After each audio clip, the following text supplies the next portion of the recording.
नमस्कार. नोकरी करताना, व्यवसाय करताना आपला पार्टनर आपल्याला उत्तम निवडता आला पाहिजे. थोडक्यात पार्टनर कोण असू शकतो? आपला मित्र असू शकतो, आपली मैत्रीण असू शकते, आपले सहकारी असू शकतात, आपली बायको असू शकते. आपल्याला आपला पार्टनर योग्य निवडता आला पाहिजे.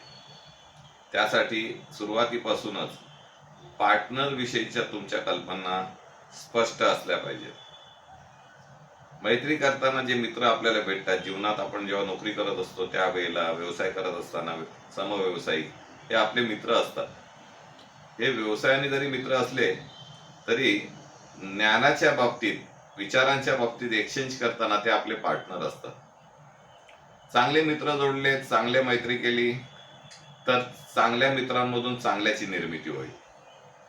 थोडक्यात हा चांगला मित्र कसा निवडायचा? तर तुमचे विचार स्वतःचे प्रगल्भ पाहिजेत. त्यासाठी तुम्हाला जास्तीत जास्त व्यावसायिक पुस्तकं वाचण्याची सवय लावली पाहिजे. मार्केटमध्ये अनेक प्रकारची व्यावसायिक पुस्तकं आहेत, जी वाचून तुम्ही स्वतःविषयी आणि स्वतःच्या कल्पनांविषयी चुकीच्या संकल्पना असतील त्या दुरुस्त करू शकता आणि योग्य कल्पनांना वाव देऊ शकता. वाचन हे खूप महत्त्वाचं यासाठी आहे की तुम्ही स्वतःला बदलू शकता. ही ताकद त्या वाचनामध्ये आहे. अशा वेळेला कोणती पुस्तकं निवडायची? तर अनेक वेळा नोकरी करताना आपण म्हणतो की व्यवसायात असलेली पुस्तकं काय करायची? तर पर्सनॅलिटी डेव्हलपमेंट हा जो भाग आहे हा तुम्हाला स्वतःच्या जीवनात आणावा लागेल. वयाच्या 20 नंतर आणि वयाच्या 40 नंतर आणि वयाच्या 60 नंतरही तुम्हाला व्यक्तिगत पर्सनॅलिटी ही अपग्रेड करता आली पाहिजे. त्यासाठी तुमचे विचार, तुमच्या विचारांची प्रगती ही या पुस्तकातूनच तुम्हाला दिशादर्शक ठरत असते.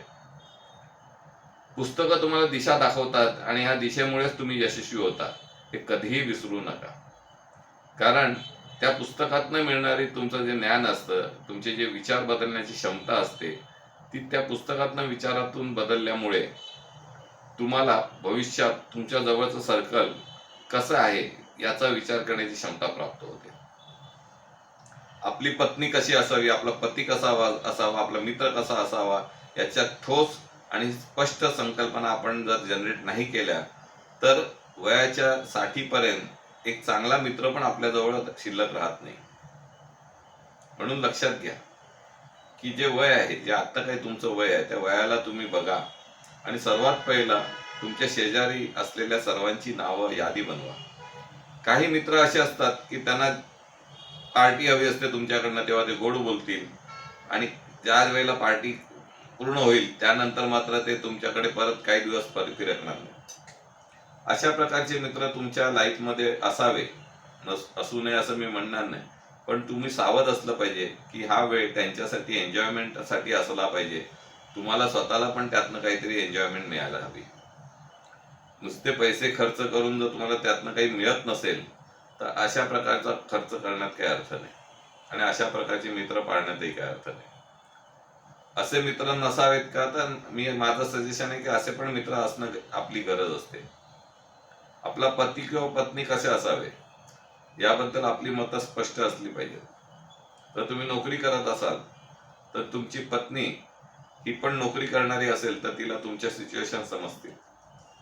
पण जर ती नोकरी करणारी नसेल तर कदाचित तुमच्या नोकरीवरच्या अडचणी तिला जास्त स्पष्ट करून तुम्हाला सांगाव्या लागतील. व्यवसायात तुमच्या सहचाराने तुमचा जो पती असेल तो देखील व्यावसायिक माइंडसेटचा असला पाहिजे. ही विचारधारा खूप महत्वाची आहे. नुसता व्यावसायिक असून फायदा नाही, कारण व्यवसायामध्ये विचारधारा ही खूप महत्वाची असते. तुमचे विचार, तुमची विचार करण्याची पद्धती ही व्यावसायिक असायला हवी. व्यवसाय म्हणजे तडजोड.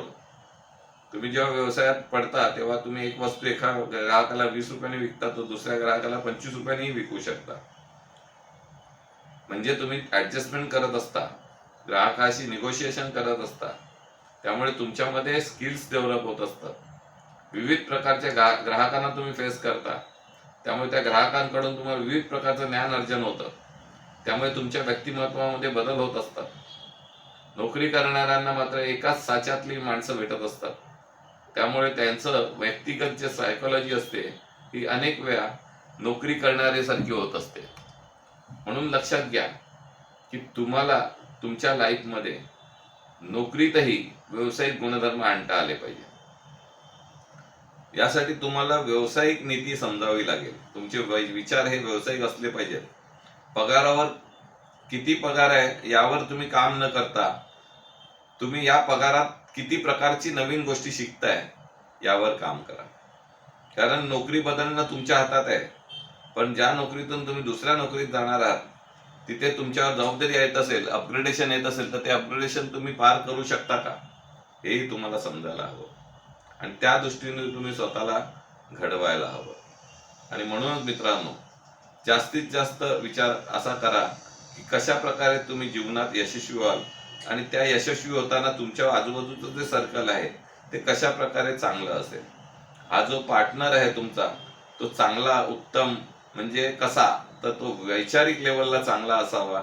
बाकी त्याचे प्लस मायनस तुम्ही दुर्लक्ष करा, पण त्याच्याकडनं तुम्हाला काही शिकायला मिळत असेल तर 100% तुम्ही त्याचा प्रयत्न करा की अशा मित्राच्या जवळ राहून स्वतःचं अपग्रेडेशन करत राहा. धन्यवाद.